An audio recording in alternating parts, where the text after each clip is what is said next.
Everything around me proves, it came into existence by design, and not by chance. The designer is God, the most kind and the most merciful.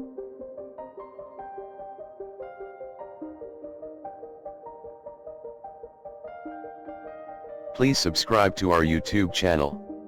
In doing this, you will immediately get notified of new videos when they are released.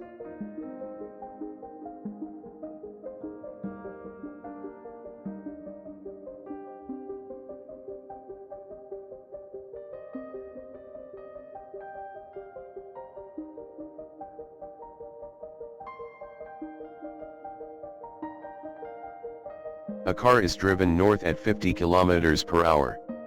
A sudden gust of wind hits the car from west, at 20 km per hour. Calculate. Part A. Graphically, in which direction and speed the car will travel if the course is not corrected by the driver. Part B. Check your answer mathematically. Before we begin, spend some time reading the question, and when you're ready, just start answering this way.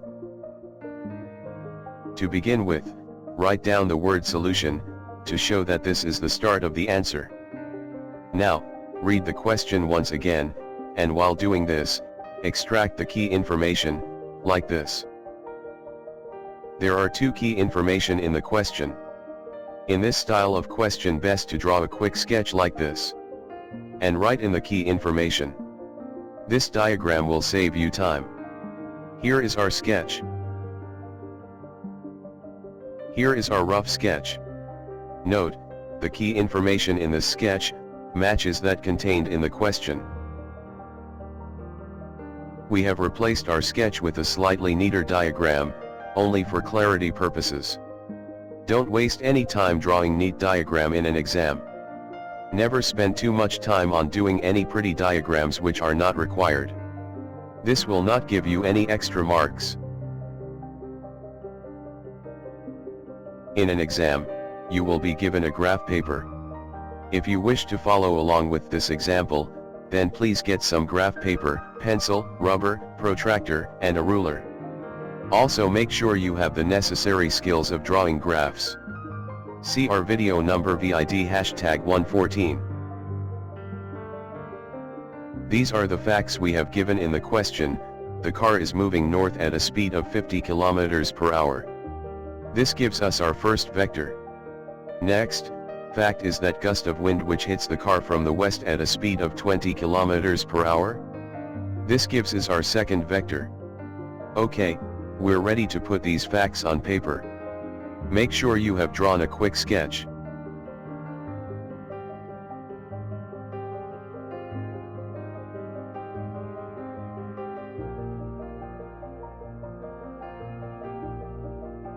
Next, we draw the graph. So, starting off with a clean graph paper, we draw the vertical and the horizontal axis as shown. We choose scales on the graph such that the size of the two vectors will fit in nicely on the graph. Here is our graph, with the two axes marked with scales. Your graph may look slightly different from ours, but the important thing is that you are able to represent the vector accurately. Because we're working with vectors, we have to represent the size and direction of the vector on our drawing on the graph. Drawings are the ideal way of representing size and direction of a quantities. We will use the vertical axis to represent the car's speed while traveling north, and the horizontal axis to represent the wind speed blowing from west to east. First we draw the speed of the car as a green arrowed vector on the vertical axis as shown. Note we have drawn to scales the speed of the car shown as a green line. We have taken the direction north on the graph paper as being the vertical axis. In the same way we draw the speed of the wind shown. This is shown as a blue arrowed line drawn on the horizontal axis. We are trying to find the combined effect of the two vectors on the car. This process will produce a single resulting vector, also called a resultant vector. To do this we have to add the two vectors together. Before adding two vectors, the head of the first vector must touch the tail of second vector. Looking at our vectors, this is not the case. Our vectors are point away from each other. So, we have to move one of the vectors, so they are in head-to-tail relationship. We are going to move the vertical vector like this, so that we have head-to-tail relationship. Now, we draw the resulting vector like this. We draw a line from the open tail of one vector and to the open head of the second vector. We have shown this as a red line. This is our result vector. It shows the effect of the two velocities vectors will have on the car. The car will move in the direction of this red vector.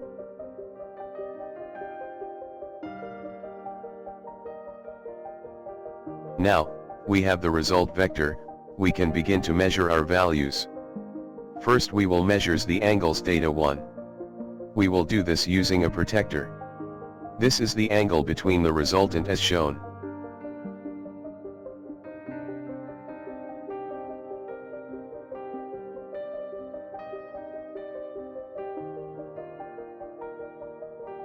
We place the protractor as shown in the diagram and read the angle.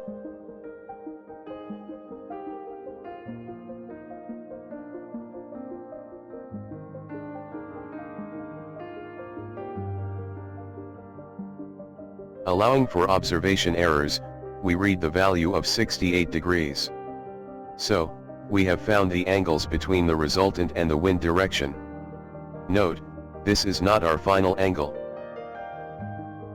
What we want is the angle between the speed of the car and the resultant vector, which we marked as theta 2.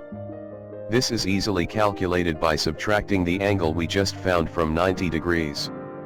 This gives us a value of 22 degrees. This is the angle between the speed of the car and the resultant vector. This is the angle by which the car will deviate from its true path.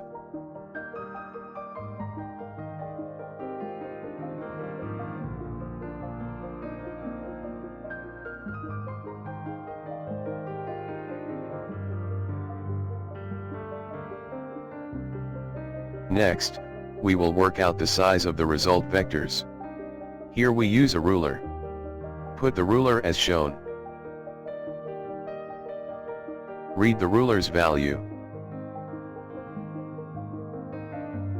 Problem with drawing graphs is that if you don't draw them to scales, then you have to do rescaling like we are going to do next.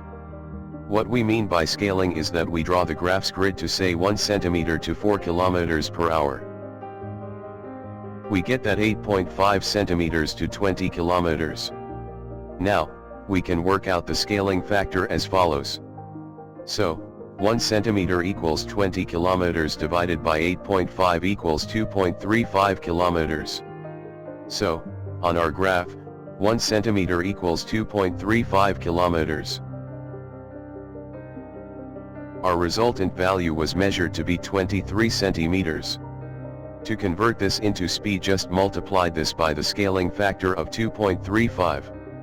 We get 23 multiplied 2.35 equals 54 kilometers.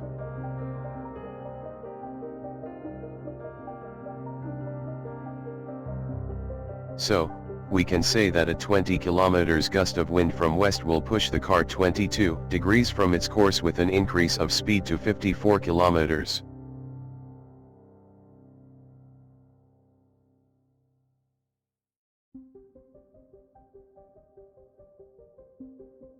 Now we will do the second part of the question, which requires us to do the same problem, but this time doing it mathematically.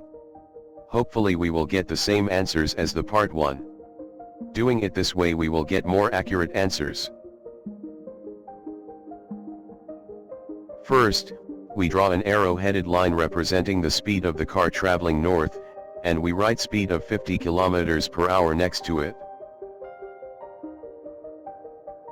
Next, we draw another line represent the speed of the wind blowing from west at 20 kilometers per hour. Next, we draw the resultant as shown. What we have is a right angle triangle.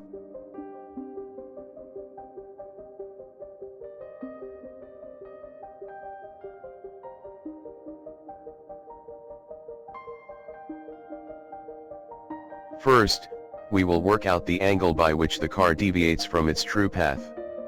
We will call this angle theta 2, same as part 1. Angle theta 2 can be worked out from the triangle by using the tan function as follows: tan theta 2 equals to opposite side divided by the adjacent side. Putting in the two values gives us tan theta 2 equals 20 divided by 50. This gives us the value of 0.4.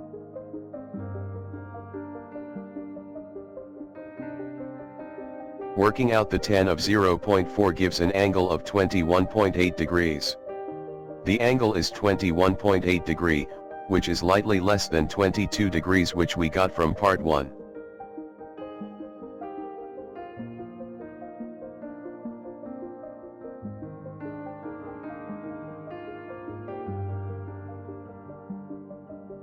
Next we work out the size of the resultant.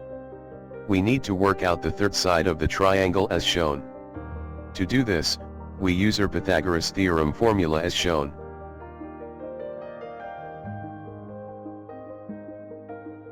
The Pythagoras theorem formula states that in a right triangle ABC, the square of the hypotenuse is equal to the sum of the square of the other two sides. Side AC is worked out like this. Let us put some values in our equation and see what we get for the result AC.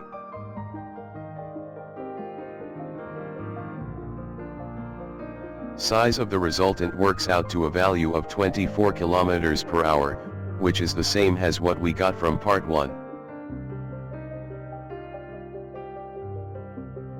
This ends part 2 and also the question.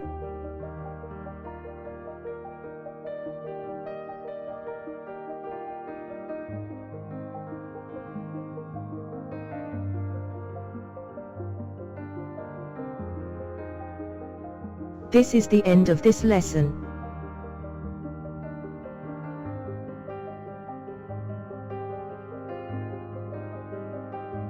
Thank you for watching this video.